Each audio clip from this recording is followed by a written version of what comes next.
যে পরাজিত পক্ষ একটা অভিযোগের পসরা সাজায়।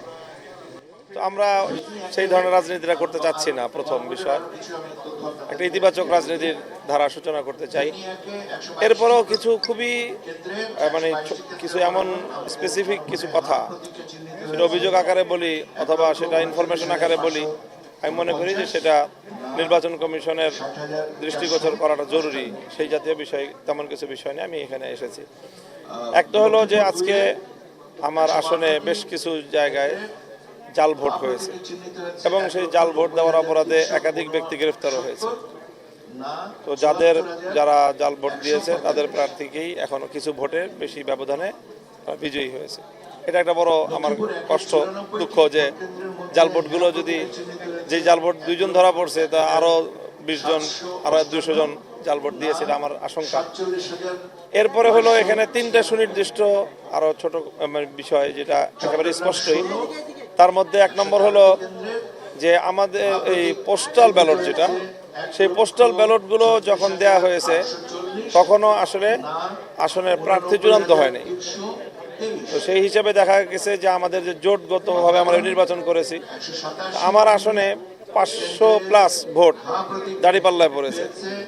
তো জোটগতভাবে সেই ভোটগুলো আমার রিকশায় আসার কথা, কিন্তু এটা নির্বাচন কমিশনের তাদের ত্রুটির কারণে অথবা তাদের সীমাবদ্ধতার কারণে তারা প্রার্থী চূড়ান্ত করার আগেই ব্যালট দিয়ে দিছে মানুষের কাছে। তো সেই কারণে আমার এখানে বড় একটা ভোট হয়েছে, নষ্ট হয়েছে। আর সবচেয়ে বড় যে অভিযোগটা বা সমস্যাটা, সেটা হলো যে আমার আসনে 9 জন প্রার্থী আমরা ছিলাম। তো 9 জন প্রার্থীকে 2টা কলামে নাম লেখা হয়েছে 5টা রোতে।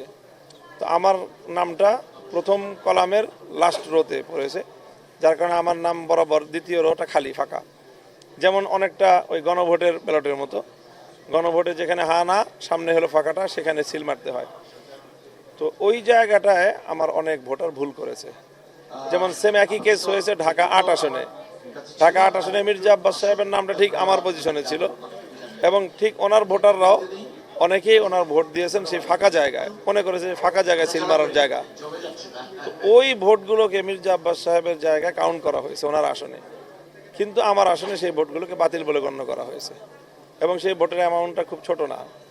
আমার এবং আমার প্রতিদ্বন্দ্বী প্রার্থীর ভোটের ব্যবধান সব কিছুর পরেও, এত কিছুর পরেও 2200 সামথিং। তো সেখানে 50টা আসনের যে চূড়ান্ত এখান থেকে ফলাফল ঘোষণা করা হলো, সেই 50টা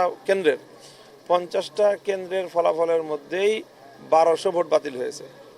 তাহলে সেই ক্ষেত্রে আমার টোটাল এই কেন্দ্রের সংখ্যা হলো 137টা। আমার আশঙ্কা যে সেই বাতিল ভোটের সংখ্যাটা হয়তো 3500-এর কোটায় গিয়ে থামবে যদি এই রেশিওতে হয়। আর যেখানে আমার ভোটের ব্যবধান হলো 2200 সামথিং, কাজে এই বিপুল পরিমাণ ভোটের মধ্যে বড় একটা অংশই আমার এই জাতীয় ভোট। এটা আমার একটা কষ্টের জায়গা।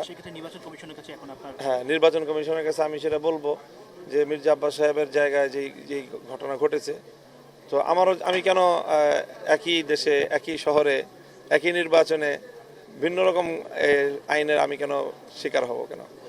তো এটা আমার জোরালো একটা কথা। নিউ পন্ড সুপার লাইট জেল, এতে আছে সেরাহায়ামিনো, যা দেয় 10x হাইড্রেশন।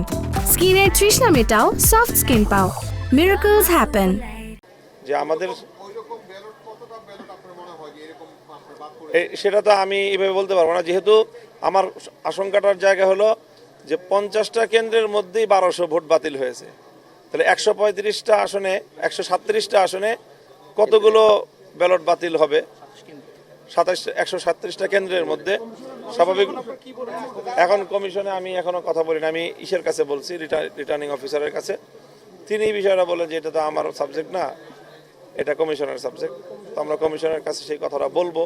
আর তৃতীয় আরেকটা কারণ হলো যে ওখানে একটা কেন্দ্রের, একাধিক কেন্দ্রের যে হয়েছে যে ফলাফল দিতে অনেক দেরি করেছে, বিলম্ব করে আমাদের আশঙ্কা যে সেই সময়টায় তারা কোনো ইঞ্জিনিয়ারিং করার চেষ্টা করেছে, যার এবং তাদেরকে প্রতিপক্ষ তারা ওখানে মানুষজন নিয়ে গিয়ে চাপ প্রয়োগ করেছে, মানে একেবারে এই ভোট কেন্দ্র ঘেরাও করেছে। তো এই সংবাদ পেয়ে আমাদের লোকজনও সেখানে গেছে। এই পরিস্থিতি উত্তপ্ত হওয়ার এক পর্যায়ে সেখানে আর্মি গেছে, আর্মি গিয়ে সেই ব্যালট সব সহ তাদেরকে ওখান থেকে নিয়ে চলে আসছে। এবং কেন্দ্রে যে একটা ফলাফল ঘোষণা করা হয় এবং কেন্দ্রে টানায় দেওয়া হয়, সেটা কিছুই করা হয় নাই। পরবর্তীতে আমরা সেটা পেয়েছি এবং সেখানে টেম্পারিং করা পাই। সেখানে আমার প্রতিদ্বন্দ্বী প্রার্থীর নামে যে পরিমাণটা লেখা আছে সেই সংখ্যাটার মধ্যে টেম্পারিং করা, মানে কাটা একটা অঙ্ক লেখা ছিল সেটার জায়গায় আরেকটা অঙ্ক লেখা হয়েছে। তো আমার ধারণা আশঙ্কা যে সেখানে এরকম বড় একটা অঙ্ক, কয়েকশো ভোটের ব্যবধান সেখানে হয়ে গেছে। তো যেহেতু আমাদের ভোটের পার্থক্যের খুব মিনিমাম একটা, কাজে এই বিষয়গুলি বড় ফ্যাক্টর, সেই কথাগুলি বলতে আসছি আর কি।